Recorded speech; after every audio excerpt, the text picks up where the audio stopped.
자, 오늘은 꺼삐딴리라는 소설을 볼게요. 자, 제목이 좀 특이하지? 꺼삐딴리.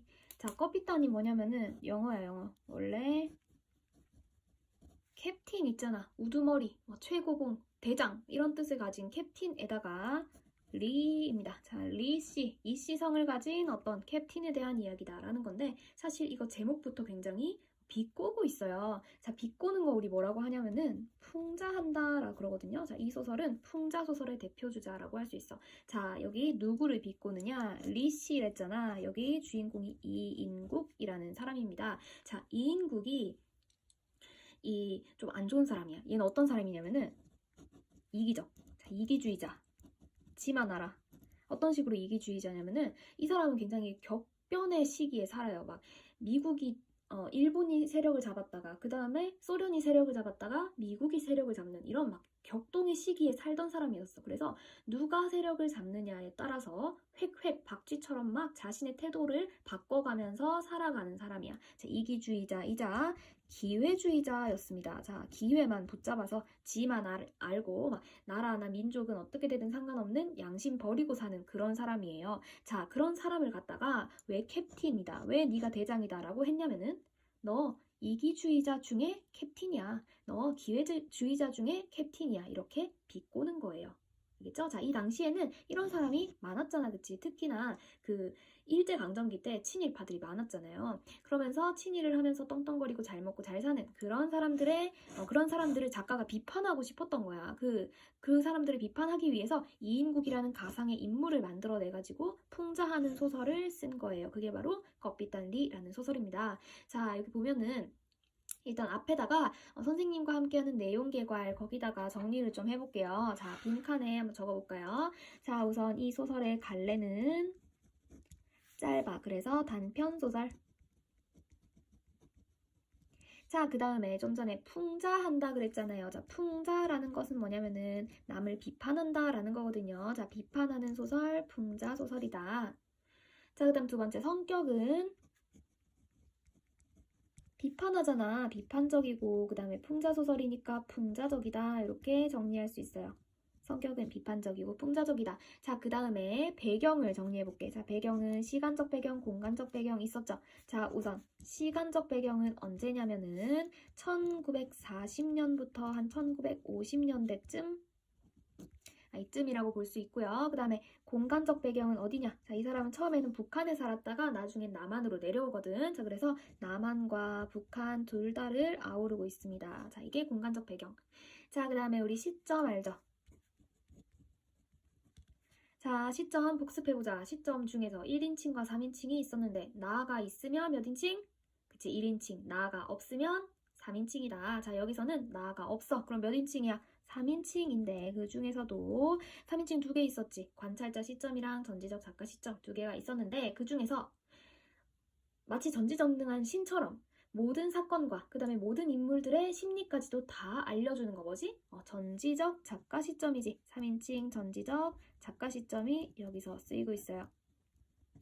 자, 그래서 마지막 주제를 딱 정리를 해보면은 주제는 아까 말한 거 간단해. 자, 이인국이라는 이런 이기주의자, 기회주의자를 비판하는 내용이잖아. 그거 정리해서 적으면 돼요. 자, 주제는 시기에 따라 변절하며 살아가는 기회주의자의 삶을 비판한다. 자, 이렇게 정리하면 되겠어요. 시기에 따라 변절이라는 것은 변하면서 살아가는 기회주의자의 삶을 비판하는 내용이다. 자, 이게 주제입니다. 자, 그러면은 쌤이랑 같이 이제 줄거리 한번 살펴봅시다. 자, 이 사람은 굉장히 격동의 시기에 살았다 그랬어요. 자, 어떤 시기냐면은 맨 처음에 일제강점기에 살고 있었어요. 자, 이 사람은 자, 이거 뭐야? 자, 이렇게 이게 한반도 지도라고 봤을 때 북한에 살았어. 맨 처음에는. 자, 일제강점기 이 사람 지금 북한 사람이에요. 북한에 살고 있었는데 일제강점기니까 누가 세력을 잡았어? 일본이 세력을 잡은 시기. 자, 그러면은 일본이 세력을 잡았으면 여기서 잘 먹고 잘 살려면 일본에 잘 보여야 돼. 잘 보여야 되는 하나의 수단 중에 하나가 일본어를 공부하는 거였어요. 자, 이 사람은 굉장히 일본어를 열심히 해가지고 집에서, 그러니까 밖에서뿐만 아니라 집에서까지 모든 가족들 전부 다 일본어만 쓰게 했어. 자, 그러면서 그거에 대한 막 상도 받고요. 일본인들에게 굉장히 믿음을 받아가지고 그 사람들한테 관직도 받고 막 이랬어요. 어떤 막 시의원이라는 관직도 받고 굉장히 잘 나간 사람이었단 말이야. 사실 우리 민족적으로 보면은 피친일파, 변절자, 배신자 이렇게 볼 수가 있잖아요. 자, 이 사람은 지금 누구누구랑 이렇게 살고 있었냐면은 이 당시에 자, 이인국이라는 사람 일단 직업은 의사였어요. 잘 나가는 의사이고 실력도 실제로 있었어. 자, 아내가 있겠죠? 이인국이랑 아내가 있었는데 이 사이에는 2명의 자녀가 있었습니다. 자, 원식이라는 아들이랑 남이라는 딸이 있었어. 자, 이렇게 4가족이 살면서 굉장히 친일파스러운 삶을 살고 있었어요. 자, 이 사람은 의사라 가지고 지금 그 부자였고 그리고 실력이 있었기 때문에 이렇게 그러니까 실력이 있고 나서 친일파였기 때문에 일본에 있는 높은 사람들만이 주로 찾아오는, 주로 부자들만, 이렇게 권력을 가진 사람들만이 환자로 찾아오는 그런 고급 병원이었어. 자, 그러는데 그 와중에 이제 그런 사람들만 오는 게 아닐 거 아니야. 좀 가난한 사람들이라든지 아니면 독립운동가 있잖아. 그런 사람들이 환자로 찾아왔다 그러면 거절합니다. 굉장히 치사하지. 그래서 그 독립운동가들한테 원수를 많이 줬어. 싫어할 거 아니야, 그치? 자, 이런 상황으로 살고 있었는데, 그래서 일본 일제강점기 때 이제 일본에 아부를 하기 위해서 일본어를 열심히 쓰면서 친일을 하고 있었습니다. 자, 그런데 시간이 지나가지고 이제 1945년 8월 15일 드디어 해방이 되었어요, 그쵸? 자, 해방이 되고 나니까 우리나라에 어떤 일이 펼쳐졌냐면은 이 사람 지금 북한에 살고 있었잖아. 자, 그런데 해방이 되고 나서는 갑자기 우리를 남과 북으로 나눠가지고 위쪽 지방을, 북한을 누가 지배하냐면 소련이 지배하기 시작하고요. 아래쪽, 남한, 우리, 이북, 이쪽을 이제 미국이 지배를 하기 시작했어요. 그러면은 이 사람이 지금 살고 있는 북한은 지금 갑자기 일본에서 소련으로 권력이 넘어갔단 말이지. 자, 소련이 어디냐면은 현재 러시아야. 자, 옛날 이름이 소련이었습니다. 자, 어쨌든 소련한테 이렇게 지배를 받게 되는 상황. 그러면 이 사람 지금 졸지에 일본에서 잘 보여야 되는 사람이 누구야? 소련으로 바뀌어버렸어. 자, 일본어 버리고 이번에는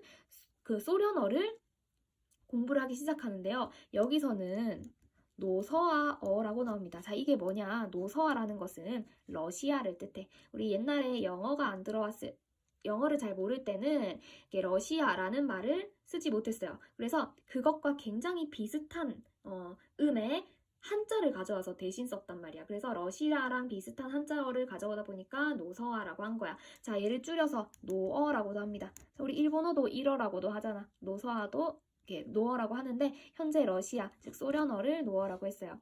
자, 그렇다면은 이제 러시아에 잘 보여야 된단 말이야. 근데 지금 시기가 어때? 일본의 일제강점기가 딱 끝나고 나니까 그 사이에 이를 갈았던 사람들이 있지. 우리 보통 국민들이라든지 아니면 독립운동가라든지 이런 사람들한테 이제 이 이인국은 난리가 났어. 왜냐? 앞서가는 친일파였잖아, 그치? 반역자란 말이야. 해방이 됐잖아. 일본 다 물러갔으니까 이 이인국 이제 큰일 난 거야. 일본한테 잘 보이려고 하던 친일파 다 잡아 족치자. 라는 운동이 펼쳐집니다. 이인국은 불안해서 달달달 떨고 있어요. 자, 이때 이인국이 일제강점기 때 어떤 잘못을 했었냐면은 이때 춘석이라는 사람이 있었어. 춘석이는 독립운동가야. 독립운동을 하다가 쫓겨서 다쳤어요. 일본한테 맞았어. 맞아가지고 굉장히 막 심각한 상황으로 이인국 내 병원에 실려온 일이 있었어. 근데 이인국은 얘를 독립운동가라고 거절합니다. 춘석이 이인국 엄청 싫어하겠지. 자, 이 춘석이가요. 해방 후에 소련군에 들어가게 돼요. 그래서 이 해방 뒤에 친일파들을 잡아 족치는 그때 그 무리에 춘석이도 같이 들어가 있어. 그러면 이인국이 여기 같이 잡혀오겠지. 잡혀와서 이인국이 이때 감옥에 갇히게 돼요. 자, 감옥에 갇혔는데 춘석이를 딱 마주하게 된 거지. 죽었어 이제, 그치? 춘석이는 이를 바득바득 갈고 있었는데 이 감옥에서 얘를 만나고 나서는 얘를 막 패요. 막 발로 차고 패고 그래서 기절시킨단 말이야. 자, 기절했는데 이 이인국이 기절하고 이렇게 눈을 딱 떠보니까 누가 자신의 손목에서 뭔가를 풀어가는 느낌이 딱 나는 거야. 보니까 지가 아끼고 아끼던 시계를 풀어가요. 여기서 보면 회중식이라고 나오는데 옛날식으로 생긴 시계를 회중식이라고 합니다. 자, 얘를 엄청 아끼던 거야. 왜 아꼈냐면은 일제강점기 때 일본 제국 대학을 졸업하면서 받은 시계거든. 일본한테 선물 받은 거야. 집단에는 엄청 소중한 거야. 자, 이것을 해방 후에 소련군한테 잡혀가가지고 막 고문당하고 이럴 때 회중시계를 이 소련군 군인 중에 한 명한테 뺏겨버려.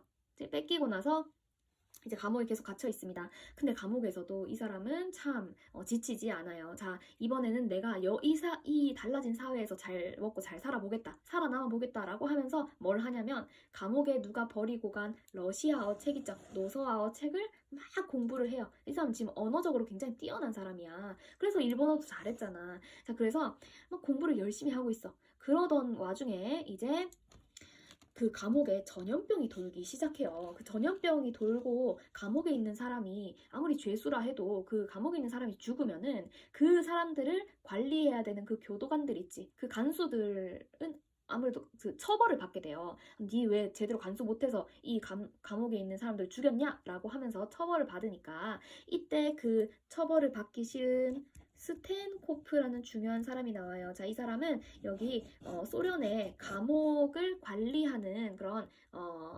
군인이에요. 자, 높은 사람인데 이 사람이 이제 여기 전염병이 돌아가지고 내가 관리하는 이 죄수들이 죽을 것 같아요. 이러면 안 되는데 싶어가지고 생각한 게 뭐냐면은 이인국이란 놈, 이 죄수가 여기 갇혀있는데 이인국이란 놈이 좀 잘 나가던 의사였나 보지? 얘를 좀 도움을 받아야겠다 해서 야, 너 감옥에서 나와서 내일부터 여기 군대 병원에서 일해 라고 하는 거야. 이인국은 아싸 뭐야, 나 이걸로 어떻게 내가 좀 잘 해봐야겠다 라고 해서 병원에서 열심히 일을 하면서 그 전염병 환자들을 고칩니다. 자, 스텐코프한테는 잘 보일 수밖에 없겠죠. 그쵸? 스텐코프는 좀 이 사람한테 한번 신세를 진 거나 마찬가지야. 자, 그 와중에 이인국이 열심히 의사로서의 활동을 하면서 동시에 노서아어를 공부한 것을 스텐코프한테 이것저것 스텐코프랑 이제 대화도 하고 회화를 하면서 얘한테 더 잘 보이게 돼요. 스텐코프는 이인국을 더 잘 보게 되죠. 자, 그 와중에 이인국이 나 이제 한 건 잡아야겠다. 잘 되고 있는데 여기서 마지막으로 딱 한 건을 잡아서 내가 이 감옥에서 나가야겠다 생각을 해요. 왜냐? 지가 지은 죄가 너무 많잖아. 일제강점기 때 친일 한 번만 해도 어마어마하고 최소 무기징역, 최대 사형 이거밖에 못 보겠는 이런 절망적인 상황에서 지가 나가야 될 거 아니야. 그래서 어떤 결단을 내려요. 어떻게 하려고 하냐면은 스텐코프가 사실은 얼굴에 혹이 달려 있었어. 혹부리 영감처럼 얼굴에 혹이 달려가지고 이인국이 딱 봤을 때 내가 저 사람 좀 컴플렉스일 것 같은데 저 컴플렉스를 내가 혹을 딱 떼준다고 수술만 성공시키면 내가 나갈 수 있을 거다 이렇게 생각을 해요. 그래서 스텐코프한테 슬쩍 꼬셔봅니다. 내가 그거 해줄 수 있는데 나 좀 능력 좀 있거든? 나를 맡겨서 나한테 맡겨볼래? 좀 해주면은 나 좀 잘 봐줄래? 라고 하는 거야. 스텐코프는 그래 너 해봐라. 근데 대신 계약서 쓰자. 땅땅땅. 너 내 수술 성공하면 네가 하자는 대로 해줄 건데 내 수술 실패하면 넌 사형이야 라고 합니다. 이인국은 어쩔 수 없다 딱 사인을 하고는 목숨을 걸고 막 긴장한 상태에서 스텐코프의 혹을 떼주는 치료를 해요. 수술을 해요. 근데 성공을 한 거야. 성공적으로 맞춰가지고 이인국이 와 역시 될 놈은 된다. 나는 역시 나야 라고 하면서 막 이렇게 자만하면서 기뻐하면서 감옥에서 드디어 나가게 돼요. 그래서 이 스텐코프의 수술을 성공시켰다는 이유로 일제강점기 때 했던 모든 죄가 사하여지는 겁니다. 사라졌어요. 자, 이렇게 시대에 발맞춰가지고 막 이렇게 이기주의적으로 기회주의적으로 막 이렇게 잘 살아가는 이인국의 모습이 나와요. 근데 여기서 한 번 더 세상이 뒤집어집니다. 자, 이 사람 지금 이제 감옥에서 나와가지고 여기서 이제 잘 먹고 잘 살고 있는데 그 와중에 1950년 6월 25일에 6.25 전쟁이 터지기 시작해요. 북한에서 남한을 슝 이렇게 공격을 했죠. 자, 그러니까 남한에서도 반격을 합니다. 막 올라갔다 내려갔다 엎치락뒤치락 싸우는 와중에 이인국 박사가 남한으로 내려와서 자리를 잡게 돼. 어디? 서울에. 이인국이 이제 서울에 왔어. 자, 서울에 왔어요. 자, 이제 현재 이제 서울에 왔는데 그렇다면 남한은 지금 누가 주둔하고 있어? 누가 세력을 잡고 있죠? 미국. 이제 이인국이 잘 보여야 될 곳은 미국인 거야. 그치? 자, 아까 전에 그런데 이 와중에요. 아까 스텐코프한테 잘 보이면서 이 아들 원식이 있지? 이 아들 원식이를 소련으로 유학을 보내요. 스탠코프가 얘를 힘 좀 써주겠다 하면서 네 아들 유학 보내라 라고 해서 스탠코프가 도와주거든. 자, 이렇게 기회를 놓치지 않는 이인국입니다. 자, 근데 이 와중에 아내가 좀 죽어버려요. 얘가 지금 감옥에 갇혀있을 때 아내가 죽는 이런 비극적인 일도 생깁니다. 자, 어쨌든 간에 이렇게 그러면은 이렇게 세 가족이 있었지. 자, 그런데 이제 미국이 세력을 잡은 남한에 와서 살게 되기 때문에 미국에 잘 보여야 돼. 그럼 당연히 무슨 언어를 공부했을까?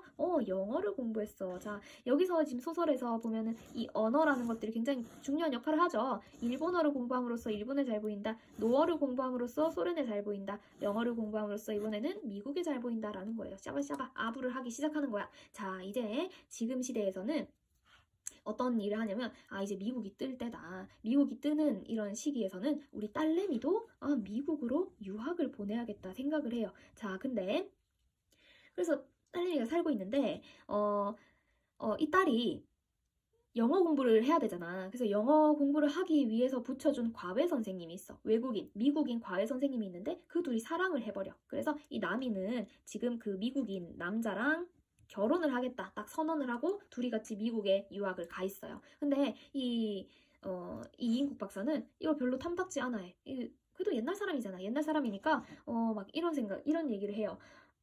잡종이다 라고 하면서 이 둘 사이에 만약에 우리 손자가 태어난다면 잡종이다. 그리고 피부가 하얀 손자 생각만 해도 징그럽다. 막 이러면서 이인국이 이거를 좀 탐탁지 않아 하는 그런 내용도 나오고요. 자, 그러다가 이제 서울에 와가지고 누구를 다시 만나느냐 하면 옛날에 일제강점기 때 얘가 병원을 할 때 해숙이라는 간호원이 있어요. 간호사. 지들 병원에 있는 간호사인데 이 사람이 서울에 왔을 때 다시 만나. 그래서 얘가 해숙이랑 재혼을 하게 됩니다. 자, 그래서 이 아내가 죽고요.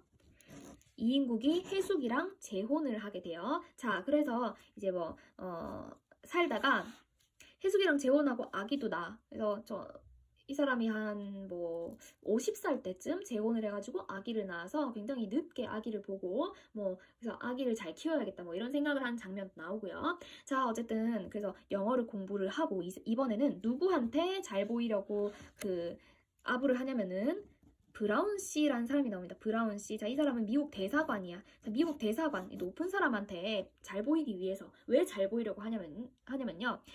이때는 남이도 미국 유학 갔고요. 그 다음에 자신도 좀 미국으로 유학을 가야겠다 이런 필요성을 느끼거든. 그래서 가려면은 누구한테 이제 이렇게 도움을 받아야 될 거 아니야. 그래서 선택한 게 이제 브라운 씨예요. 이 미국 대사관. 이 사람한테 잘 보이기 위해서 뭘 갖다 주느냐 하면 한심하다. 자, 뭘 갖다 주느냐? 고려청자 있지. 고려청자를 갖다 줘. 그래서 이게 굉장히 중요한 문화유산이잖아. 그 챙겨가지고 간단 말이야. 지 미국 유학 도와달라고. 챙겨서 딱 갔더니만 브라운 씨의 사무실에 뭐가 있느냐. 이미 자기와 같은 다른 이 변절자들, 배신자들이, 이 이기주의자들이 이미 브라운 씨한테 여러 가지 문화유산을 다 갖다 바쳐놨어. 그걸 보고서 이인국이 양심에 찔린다 이렇게 생각하는 게 아니라 저것들이 더 화려한데 내 문화유산, 내 가져온 내 선물 이거 안 좋아하면 어떡하지? 이런 걱정 따위나 하고 있습니다. 자, 이런 비판적인 인물이에요. 자, 그래서 브라운 씨한테 고려청자를 갖다 줬더니 브라운 씨가 굉장히 좋아하면서 내가 앞으로 많이 도와줄게. 그리고 네 미국 유학 지금 잘 되고 있어. 이거 허가가 떨어졌어. 그러니까 내가 앞으로도 힘 써줄 테니까 잘해보자 라고 하면서 악수를 하고 끝납니다. 자, 그래서 그다음 악수를 하고 끝나고 얘가 이제 호텔로 갑시다 라고 하면서 고급 택시를 타고 고급 담배를 물고 이렇게 맑은 하늘을 쳐다보면서 만족스럽게 하고 역시 내 인생 만족스럽게 이게 딱 차를 타고 가면서 소설이 끝나요.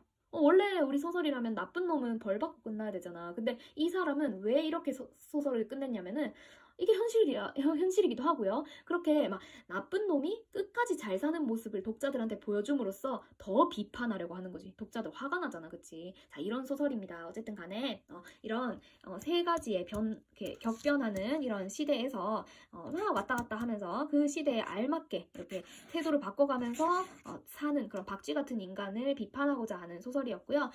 그리고 이 소설은 지금 쌤이 시간 순서대로 이렇게 제시를 해서 그렇지만은 사실 소설을 읽어보면은 왔다 갔다 거려. 이게 맨 처음에는 현재 이야기부터 시작하거든요. 그러다가 갑자기 일제강점기 해방 후에 이 이야기를 하다가 다시 현재로 돌아왔다가 다시 왔다 갔다 거리는 이런 구성을 띠고 있어요. 자, 이런 구성을 뭐라고 하냐면 우리 위에다가 하나 더 적어볼까요? 이런 구성은 역순행적 구성이다 라고 합니다. 자, 이건 뭐냐면은 순행적이지 않아. 순행적이란 건 시간 순서대로 나타난다라는 건데 역순행적, 거꾸로 간다라는 겁니다. 그래서 얘는 회상이 자주 드러나요. 회상은 옛날 일을 다시 떠올리는 거잖아요. 원래 지금 현재부터 시작했다가 옛날 일을 떠올렸다가 다시 현재로 돌아왔다가 옛날 일 떠올렸다가 왔다 갔다 합니다. 자, 이런 것들을 역순행적 구성이다 라고 하고 이걸 모르고 그냥 먼저 읽으면은 헷갈리니까 쌤이 그냥 먼저 이 시간 순서대로 알려줬었어요. 자, 그렇다면은 이걸 보고 잠깐 본문으로 같이 한번 가볼까요?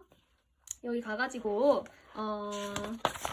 페이지, 맨 앞 페이지 펴면은 이게 껍비단리 정광용이라고 나오잖아요. 자, 그러고 지금 이게 현재야, 현재. 자, 옆에 같이 적어볼까? 자, 현재.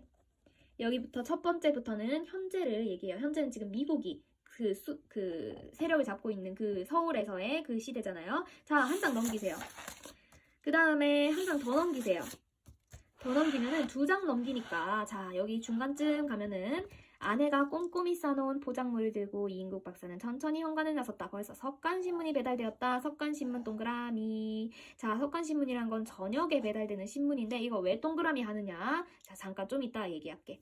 자, 그 다음에 바로 밑에 줄부터 이제 회상 시작이에요. 요렇게 쌤이랑 같이 표시해줄까? 자, 여기서부터는 회상을 시작하는데 언제냐? 해방 직후에 이제 지가 잡혀갈까봐 전전긍긍하는 그때예요. 자, 그게 어디까지 가느냐면은 한 장 넘기자. 자, 한 장 넘기면 오른쪽 페이지에 보면은 지난 일에 대한 뉘우침이나 가책 같은 건 아예 있을 수 없었다. 여기까지가 회상 끝. 이렇게 적어볼까요? 지금 이게 페이지 수가 없어가지고 좀 헷갈리죠. 자, 지난 일에 대한 뉘우침이나 가책 같은 건 아예 있을 수 없었다까지가 회상 끝입니다. 자, 그 다음에 바로 자동차 속에서 이인국 박사는 있죠. 여기부터 다시 열어주세요. 이게 다시 현재예요. 자, 우리 아까 전에 석간신문 동그라미 치고 회상 시작했잖아. 회상 끝나자마자 다시 석간신문 나오네. 자, 이게 다시 현재로 돌아왔다는 증거예요. 그래서 쌤이 동그라미 친 거야. 자, 그 다음에 여기에서 한 장만 넘기세요. 한 장 넘기니까 왼쪽 페이지에 고막에 와부딛는 것만 같았다까지가 다시 현재 끝. 자, 그러면 다시 회상이 어디부터 시작돼요? 자위대가 치안대로 바뀐 다음 날이다. 자, 여기부터 회상이 다시 시작돼요. 언제? 소련의 통치 하에서. 자, 해방 뒤에 이제 감옥 갇혔잖아요. 소련 치하에서. 감옥 갇혀서 이제 춘석이한테 만나서 막 한 대 두드려 맞는단 말이야. 그 부분이에요. 소련 치하에서의 회상이 다시 시작됩니다. 자, 여기에서 한 장, 2장 넘기자. 한 장, 2장 넘기면은 어디 나오느냐. 맨 밑에 보면은 어느 사이 저렇게 노어로 의사표시를 할 수 있게 되었느냐고 스탠코프가 감탄하더라는 통역의 말을 되뇌이면서 점점점점까지 있죠. 자, 여기 닫아주세요. 회상 끝났어요. 자, 이제 회상이 2번 나왔다. 그치? 2번 회상 나오고 이제 다시 현재로 돌아갑니다. 오른쪽 페이지 가면은 다시 현재에 돌아가요. 현재로 돌아가서 현재는 지금 미국한테 잘 보이려고 그러잖아. 자, 미국은 누구한테 잘 보이려고 그래? 브라운 씨 붙잡았지? 자, 브라운 씨한테 이제 선물 갖다 주러 가는 씬이 나와요. 다시 현재 시작하고 이제 선물 다 갖다 주고 끝납니다. 이게 소설의 끝이에요. 자, 마지막에 이제 굉장히 희망차게 끝난다 그랬잖아. 차창을 거쳐 보이는 맑은 가을 하늘이 이인국 박사에게는 더욱 푸르고 드높게만 느껴졌다 하면서 희망차게 막 이인국 박사의 미래에는 좋은 일만 일어날 것 같다는 그런 뉘앙스를 풍기면서 끝난단 말이에요. 자, 이렇게 해서 계속 끝까지 비판을 하고 있습니다. 자, 이 사람은요, 끝까지 이인국은 이라고 하지 않아. 이인국 박사는 이라고 꼭 칭호를 붙여줘요. 왜 그래요? 더 비꼬려고 그래. 이렇게 박사라는 놈이 이런 짓을 한다라는 식으로 비꼬는 이런 의도를 나타내기 위해서 이렇게 이인국 박사는 이라고 계속 얘기를 합니다. 자, 어쨌든 비판한다, 풍자한다 이 정도만 기억을 해주세요. 자, 그러면요. 우리 이제 뒤에 요약은 15줄로 해보고 그 뒷장에 사고력, 신장, 숙성 논술 이거 원고지 써야 되잖아요. 자, 오늘의 그 논술 과제는 요겁니다. 적어줄게요. 이인국 박사의 기회주의자적인 면모가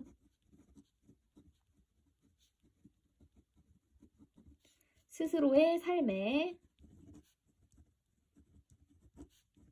어떤 영향을 끼쳤는가?